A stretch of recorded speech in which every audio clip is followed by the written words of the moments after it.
আজকের ভিডিওটা তোমাদের সাথে শেয়ার করি। সেটা কি, আজকে হচ্ছে খুব একটা মানে অনেকটা অ্যামাউন্টের, আজকে সবাইকে তো আমি হচ্ছে কম অ্যামাউন্টের দিই, আজকে একটু অ্যামাউন্টের কীভাবে টাকা অনেকে রাখতে পারো না সেটা তোমাদের কাছে দেখাবো। সেটা 1,30,000 টাকার বেতনে কিভাবে মানি সেভ হবে। 1,30,000 টাকা বেতন যাদের মাইনে আছে তারা কিভাবে মানি সেভ করবে। তাদের দেখো সব সময় দেখো যে কমের মধ্যে থাকে, আজকে তোমরা দেখবে একটু বেশির মধ্যে। প্রথমত কি, ব্যাংকে আমাকে আগে 10,000 টাকা ফেলে দিতে হবে। একদম ফার্স্টে হচ্ছে ব্যাংকে আমার 10,000 টাকা চলে গেল, আর কোনো দিক তাকাবো না। ব্যবসা, জমি, গাড়ি, এই তিনটের মধ্যে যদি আমরা ইনভেস্ট করি, কেন 1,30,000 টাকা বেশ একটা মোটা অ্যামাউন্ট, সেইখানের মধ্যে কিন্তু আমাকে এর মধ্যেই গুছিয়ে নিতে হবে। তাহলে আমি কত পাবো?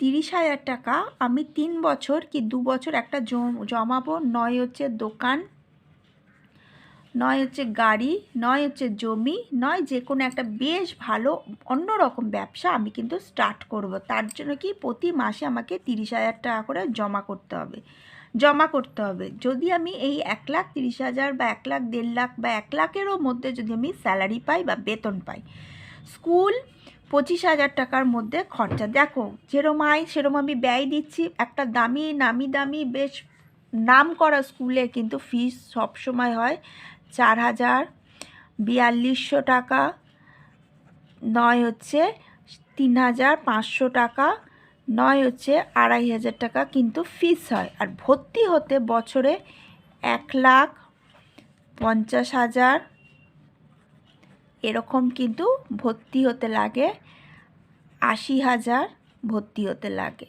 আমি একদম সোজা কথা বলছি। তাহলে যেরম আয় সেরম ব্যয়। তো আমার হচ্ছে বছরে আমি এইটা দিয়ে ভর্তি হচ্ছি, 50,000 টাকা রাখছি, জমাবো। তারপর হচ্ছে প্রতি মাসে 4,000, 3,000 টাকা ফিস, টিউশন, তারপর হচ্ছে খাতা, পেন, পেন্সিল আনুষাঙ্গিক নিয়ে আমার কিন্তু 25,000 টাকা খরচা হয়ে যাবে বাচ্চার জন্য, স্কুলের, সে বাচ্চা হোক আর বড় হোক। খাওয়া খরচ 20,000 টাকা রাখছি, মানে যেটা আটা, চাল, নুন, তেল, যেটা যা লাগে তার জন্য আমি রাখছি। মুদিখানাও থাকছে ওর মধ্যে, মানে যাবতীয় হচ্ছে 20,000 টাকায় আমি রাখবো। দেখো আমার যদি এই জিনিসগুলোর উপর ইনভেস্ট বেশি করি, আমার খাওয়া খরচ কিন্তু আমি এখনও বাজেট আছে, এর মধ্যেই বাজেট বেরোবে। দেখো 10,000 টাকা হচ্ছে মুদিখানা, 10,000 টাকার মধ্যে মুদিখানা, আর হচ্ছে 10,000 টাকার মধ্যে খাওয়া খরচ, টোটাল হচ্ছে 20,000 টাকার মধ্যে কিন্তু আমি একটা বাজেট রেখেছি।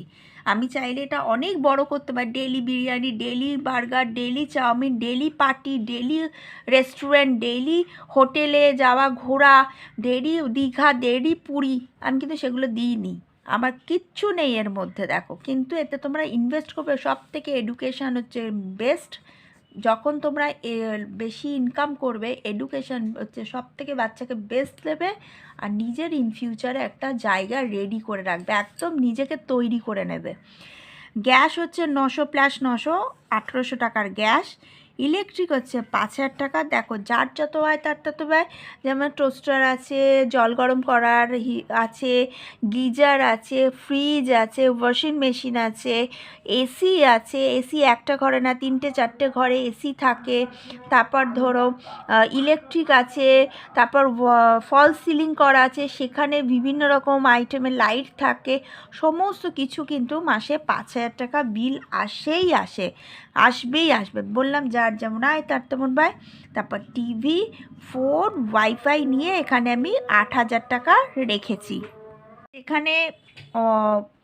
যেখানে একটা আয় থাকে আমরা এক্সট্রা খরচা কিন্তু সেখানে করি, যার যখন আয় থাকে না আমরা কিন্তু এক্সট্রা খরচা করি না। যেমন দেখো ওয়াইফাই এখন ঘরেই থাকে, ফোন হচ্ছে যদি আমি হিসাব মতন 300 প্লাস 300 প্লাস হচ্ছে 300, মানে এখন বলছি দেখো হাজব্যান্ড, ওয়াইফ, বাচ্চা, তো তিনটে মিলেই তো কত হয়ে যাচ্ছে, 900 টাকা তো এখানেই হয়ে যাচ্ছে তিনটে মিলে।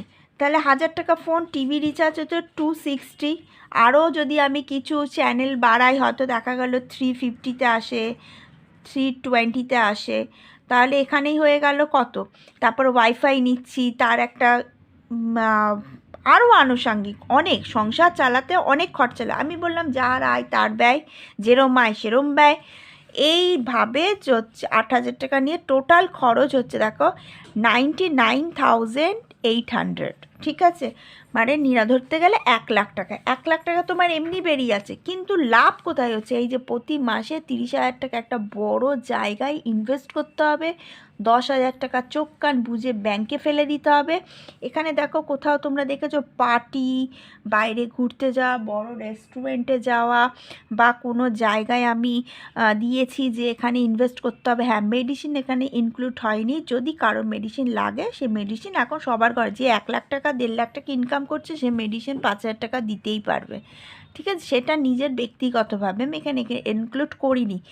ম্যাক্সিমাম টাইম কিন্তু আমি এখানে ম্যাক্সিমাম আমি দিয়েছি কিন্তু তোমার বেশিটার দিকেই দিয়েছি আমি, কিন্তু দেখো 30 আর 10-এ 40,000 টাকা টোটাল একটা ইনভেস্টে দিয়েছি।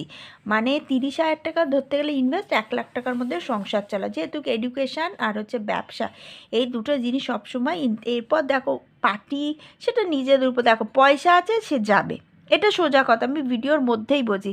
যার যেমন আয় সেসব আমি বলতে পারবো না যে সে যাবে না, সে যাক না, প্রতি সপ্তাহে 2,000 টাকা করে খরচা করুক না, তাও তার কাছে টাকা সেভ হবে, তাও তার কাছে থাকবে। সব কি খেয়ে ফেলবে? হ্যাঁ, খাওয়াও দেখো দিয়েছি 10,000 টাকা।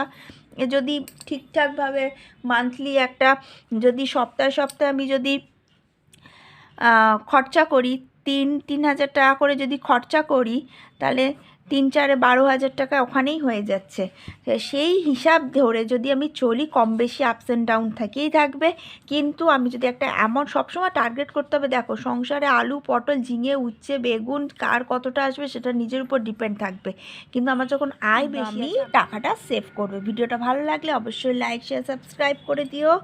আর এই 1,30,000 টাকার কিন্তু বেশ একটা বড় অ্যামাউন্ট টাকার বেতন, আর মানি সেভটা কিন্তু এখানেই সুযোগ আছে। যখন আমি পাচ্ছি, আমি কোনো টাকাকে ধ্বংস করব না, আমি সবসময় চেষ্টা করব আমার টাকাটা যাতে 1,30,000, 2,30,000 হোক, 2,60,000 হোক, 2,50,000 হোক, আমি একটা বড় ব্যবসা করবো। আমি সবসময় অ্যাম্বিশন থাকতে হবে যে আমি একটা সুন্দরভাবে নিজের লাইফস্টাইলটা সুন্দর তৈরি করব। ভিডিওটা ভালো লাগলে লাইক, শেয়ার, সাবস্ক্রাইব। আর কারণ বলছি কি, সবার কাছে কিন্তু এই 1,30,000 টাকা থাকে না।